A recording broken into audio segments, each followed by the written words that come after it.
નમસ્કાર. આદરણીય principal sir, vice principal madam, અધ્યાપક મિત્રો તેમજ વિદ્યાર્થીની બહેનો, એનઈપી અંતર્ગત આજનો મારો વિષય છે financial literacy and social impact. સૌપ્રથમ હું ફાઇનાન્શિયલ લિટરેસી એટલે શું એના વિશે વાત કરીશ. તો આવક અને ખર્ચનું યોગ્ય આયોજન કરી યોગ્ય સ્થળે રોકાણ કરવું અને સારો નફો મેળવવો એટલે ફાઇનાન્શિયલ લિટરેસી. બીજા શબ્દોની અંદર આપણે કહીએ તો ફાઇનાન્શિયલ લિટરેસી એટલે હાલમાં તમારી કમાણી શું છે અને ભવિષ્યમાં તમે શું પ્રાપ્ત કરવાના છે, તમે એની અંદર કયા કયા અવરોધો આવી શકે છે તે અંગે યોગ્ય માહિતી મેળવી અને રોકાણ કરવું એટલે ફાઇનાન્શિયલ લિટરેસી. ફાઇનાન્શિયલ લિટરેસીની આવશ્યકતા શા માટે છે? તો આપણે બધાએ જ આપણા જે વડીલો હતા, આપણા જે માતા પિતા છે, તો એમની પાસેથી બધાએ જ સાંભળ્યું હશે કે પહેલાંના સમયમાં ઓછા પૈસાની અંદર ઘર છે એ ચલાવી શકતા હતા. શિક્ષણની અંદર પણ એટલો બધો ખર્ચો ના થતો હતો. તો એની પાછળનો કહેવાનો અર્થ એ છે કે વર્તમાનની અંદર આપણે જોઈએ તો મોંઘવારી વધે છે અને મોંઘવારીનો દર છે એ જેમ જેમ વધતો જાય છે તેમ તેમ સમગ્ર અર્થતંત્રની અંદર પણ આપણને પરિવર્તન છે એ જોવા મળે છે. જે દરેક પેઢીઓ છે એ પેઢીની માંગ અને જે જરૂરિયાતો છે એ પણ આપણને બદલાતી જોવા મળે છે. એક સંશોધન કરવામાં આવ્યું હતું. તો એ સંશોધનના આધારે એ જાણવા મળ્યું હતું કે જે કંપનીઓ છે એ કંપનીઓ વૈશ્વિક સ્તરે શા માટે નિષ્ફળ જાય છે. તો એના માટેના કેટલાક કારણો છે એ કારણો જાણવા મળ્યા હતા. તો એમાંના એક કારણ એ છે કે કેટલીક કંપનીઓ છે એ ટેકનોલોજીમાં આવેલ પરિવર્તનો છે તો એને પ્રાપ્ત કરી શકતા નથી અને કેટલીક કંપનીઓ છે તો એ સારું ઉત્પાદન કરી શકે છે પણ એને વેચી શકતા નથી. અને ઘણી કંપનીઓ એવી છે કે એને કોઈ પણ વાંધો નથી, છતાં જે અધિકારીઓ છે, કર્મચારીઓ છે અને જે શ્રમિકો છે તો એના વચ્ચે રહેલું ઘર્ષણ એના માટેનું કારણ છે. બીજું એ કે આ સંશોધન છે તો એની અંદર બીજી એ વાત જાણવા મળી હતી કે ભારતની અંદર 5% કંપનીઓ છે તો એ કંપનીઓ આ જે કારણો છે એના લીધે ડૂબી જાય છે અથવા તો એને નુકસાન થાય છે. અને જે 95% કંપનીઓ છે તો એ નાણાકીય વ્યવસ્થાપનના અભાવને કારણે આ કંપનીઓ છે તો એને ખોટમાં જવું પડે છે. હવે જે ફાઇનાન્શિયલ લિટરેસી છે તો એને 3 વિભાગોની અંદર વહેંચવામાં આવે છે. પહેલું છે ફાઇનાન્શિયલ પર્સનલ ફાઇનાન્સ, બીજું છે કોર્પોરેટ ફાઇનાન્સ અને ત્રીજું છે પબ્લિક ફાઇનાન્સ. પર્સનલ ફાઇનાન્સની વાત કરું તો આની અંદર જે વ્યક્તિગત આવક છે તો એ આવકનો સમાવેશ થાય છે. એની અંદર ક્રેડિટ કાર્ડ છે, લોન છે, વીમો છે એનો સમાવેશ કરવામાં આવે છે. જ્યારે કોર્પોરેટ ફાઇનાન્સ છે તો એની અંદર જે વ્યવસાય છે અને કંપનીઓ છે તો એ કંપનીઓનો સમાવેશ થાય છે.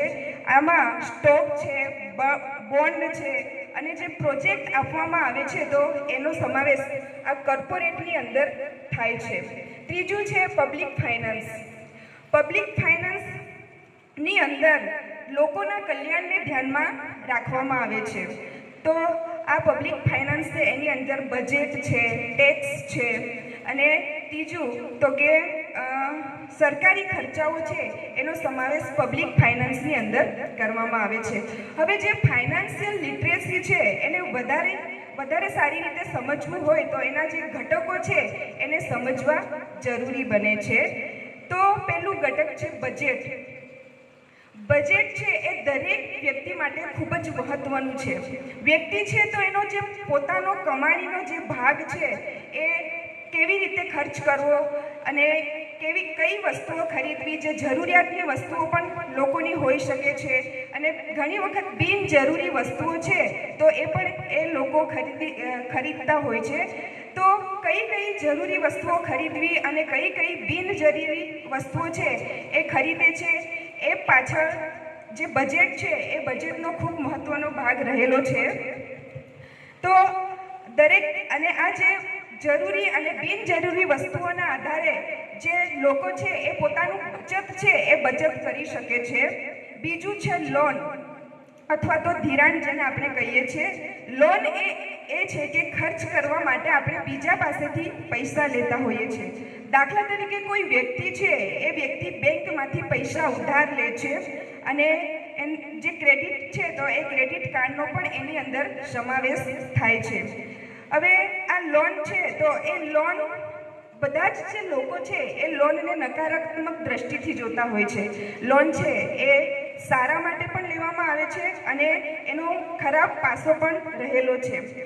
કોઈ પણ વ્યક્તિ છે તો એ ઘર અથવા તો કાર છે એ લઈ નથી શકતો, એના માટે એ સારા માટે પણ એ લોન લઈ શકે છે. જ્યારે બીજી બાજુ જોઈએ તો બિન આવશ્યક વસ્તુઓ છે તો એના માટે પણ લોન લે છે. તો એની અંદર જે મોંઘા કપડાં છે, બિનજરૂરી ગેજેટ્સ છે, તો એના માટે પણ લોકો છે એ લોન લેતા હોય છે.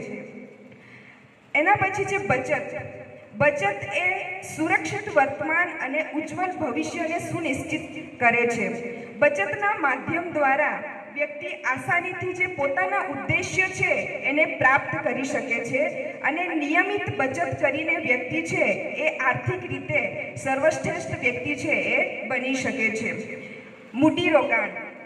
મૂડીરોકાણ એ છે કે એની અંદર બેંકની અંદર બચત કરવાને બદલે લોકો છે એ નાણાકીય સાધનની અંદર બચત કરતા હોય છે. ઇક્વિટી છે, મ્યુચ્યુઅલ ફંડ છે અને સોનાની અંદર છે એ લોકો છે એ બચત કરે છે.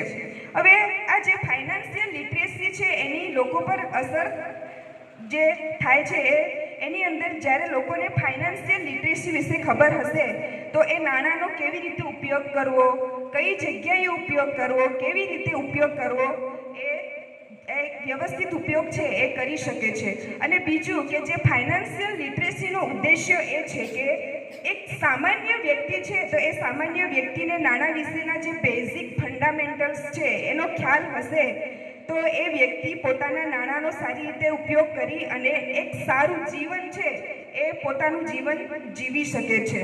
અને બીજું કે એની પાસે પૂરતા પૈસા હશે તો એને કંઈ પણ પ્રકારની ચિંતા છે એ રહેશે નહીં. અને ફાઇનાન્શિયલ લિટરેસી વિશે લોકોને ખબર હશે તો એ પૈસાના ચિંતાથી મુક્ત થશે. ભારતની અંદર ઘણા સર્વેક્ષણો થયા છે તો એની અંદર જે ફાઇનાન્શિયલ લિટરેસીનું પ્રમાણ છે એ સૌથી નીચું જોવા મળ્યું છે. અને આજે આપણે જોઈએ તો જે પૈસાનું મેનેજ કેવી રીતે કરવું એ વર્તમાનની અંદર જે અડલ્ટ જનરેશન છે તો એને ખબર નથી હોતી. તો આ જે ફાઇનાન્શિયલ લિટરેસી વિશે એને ખબર હશે તો પૈસાનું મેનેજ છે એ વ્યવસ્થિત કરી શકશે. અને જો આગળ જતાં એ કમાવવા માટે અસમર્થ બનશે તો પણ એ સારી રીતે જીવન જીવી શકશે. અને બીજું કે કંઈક પણ પ્રકારની ઇમરજન્સી આવશે તો પણ એ પોતાને સાચવી શકશે. અને ભવિષ્ય જે રિટાયરમેન્ટ છે એ રિટાયરમેન્ટનું પ્લાનિંગ છે એ પણ એ કરી શકશે.